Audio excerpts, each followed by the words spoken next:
Namaskar dosto, welcome back to Learn English Easily. Today we will discuss again the words used in the editorial of the Hindu newspaper. आज हम the Hindu अखबार के संपादकीय में इस्तेमाल किए गए कुछ इम्पॉर्टेंट शब्दों पर चर्चा करेंगे, महत्वपूर्ण शब्दों पर चर्चा करेंगे। दोस्तों, अगर ये वीडियो आपको पसंद आए तो लाइक करना, शेयर करना और सब्सक्राइब करना बिल्कुल मत भूलिएगा। आइए शुरू करते हैं। पहला वर्ड है अफर्म।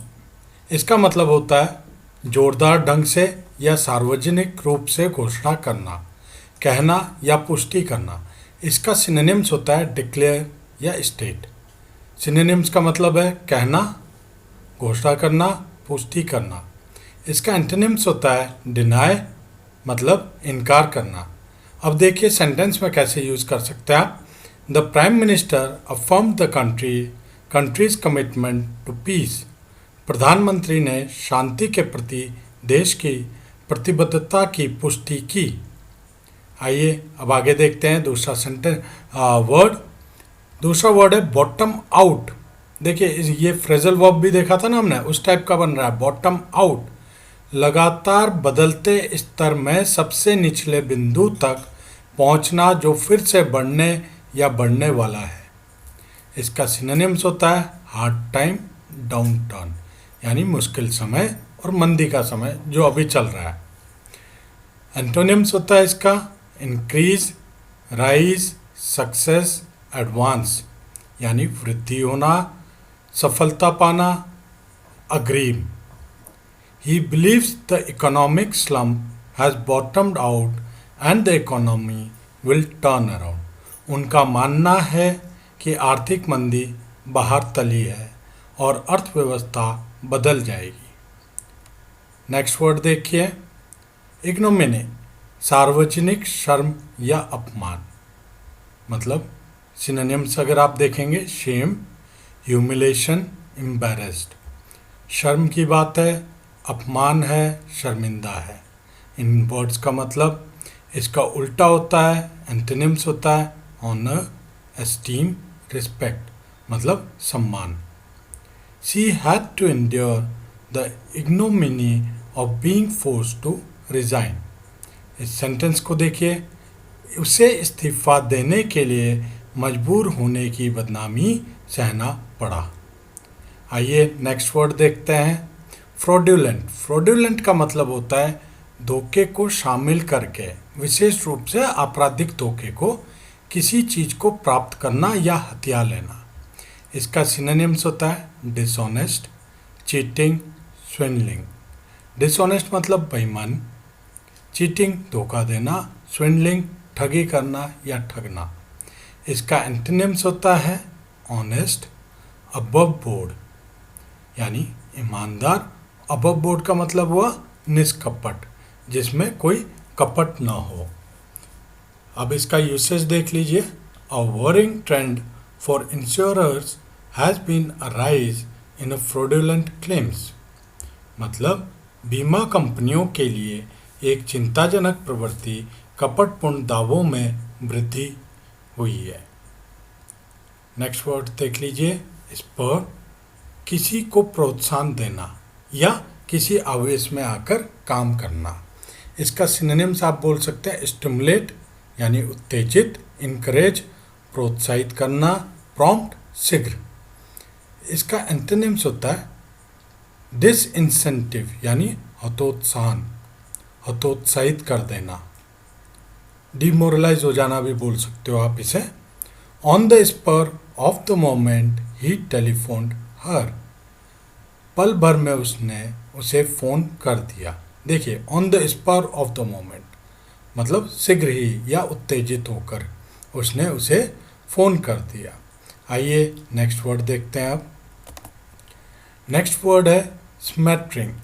किसी भाषा या विषय का मामूली सतही ज्ञान, मतलब किसी चीज़ की डीप नॉलेज ना होकर सिर्फ सुपरफिशियल मतलब बनावटी या ऊपरी ज्ञान होना। इसका सिनोनिम्स होता है ऊपरी ज्ञान का मतलब थोड़ी बहुत जानकारी होना।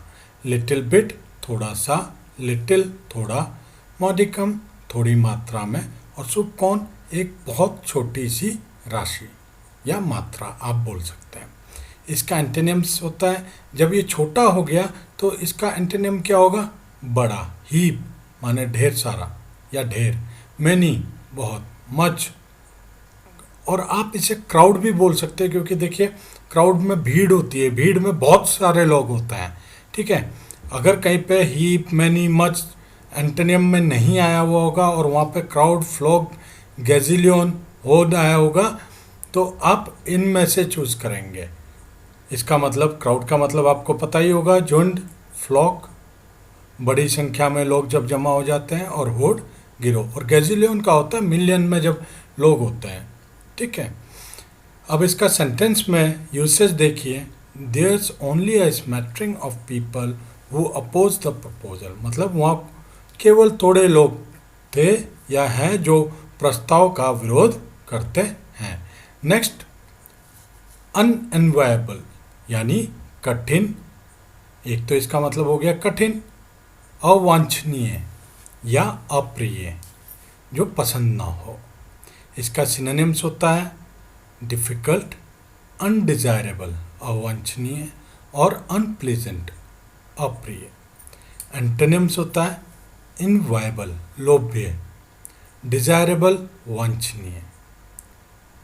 इसका यूसेज सेंटेंस में देख लीजिए आप, I had the unenviable task of cleaning up after the party, मतलब पार्टी के बाद सफाई करने का काम मेरे पास अवांछनीय था।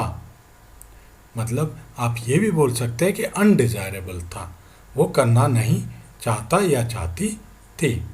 नेक्स्ट सेंटेंस वर्ड देखिए, डैम्पन कम, मजबूत या कम तीव्र बनाना, मतलब या किसी चीज़ को कम मजबूत कर देना या उसे कम तीव्र बनाना।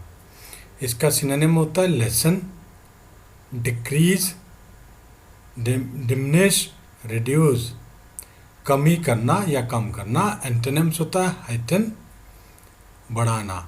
Nothing could dampen her enthusiasm, ये सेंटेंस में यूसेज है, कुछ भी उसके उत्साह को कम नहीं कर सकता। देखिए डैम्पन कम नहीं कर सकता, ठीक है।